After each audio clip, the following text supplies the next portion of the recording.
TNPSC important question நம்ம சேனலில் daily முக்கியமான 5 கொஸ்டின் போடுறோம். எல்லா எக்ஸாமுக்கும் சம்மந்தமான டெய்லி முக்கியமான ஒரு 5 கொஸ்டின் போடுறோம் டெய்லியும். ஃபஸ்ட்டு கொஸ்டின், விசையின் எண் மதிப்பை அளவிட உதவுவது மற்றும் விசையின் விதி என்று அழைக்கப்படுவது எது?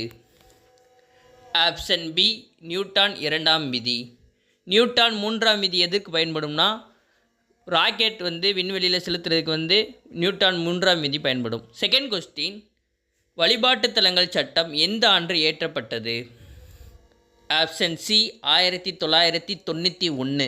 இது ரொம்ப ரொம்ப முக்கியமான ஒரு கொஸ்டின். கரண்டில் 2012 எந்த சட்டம் கொண்டு வந்தாங்கன்னா போக்சோ சட்டம்.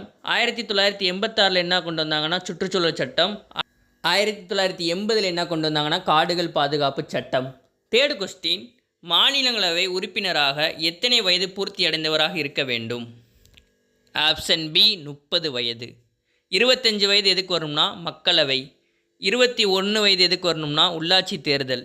35 வயசு எதுக்கு வரணும்னா குடியரசு தேர்தல், ஆளுநர் தேர்தல். ஃபோர்த்து கொஸ்டின், காற்றடைக்கப்பட்ட குளிர்பானங்கள் தயாரிக்க பயன்படும் வாயு எது? ஆப்ஷன் ஏ, கார்பானிக் அமிலம். சிட்ரிக் அமிலம் உள்ள பழங்கள் என்னென்னா ஆரஞ்சு, எலும்பிச்சை. ஃபிஃப்த்து கொஸ்டின், நாசாவில் முதலாக மனிதர்கள் நிலவுக்கு அனுப்பிய திட்டம் பெயர் என்ன? Option B, Apollo 8. அப்போலோ 11 எதுக்கு வரும்னா நிலவில் தரையிறங்கிய திட்டம். ஆரியப்பெட்டா இந்தியாவால் முதலாக அனுப்பப்பட்ட செயற்கைக்கோள். அனுப்பப்பட்ட ஆண்டு 1975 ஏப்ரல் 19.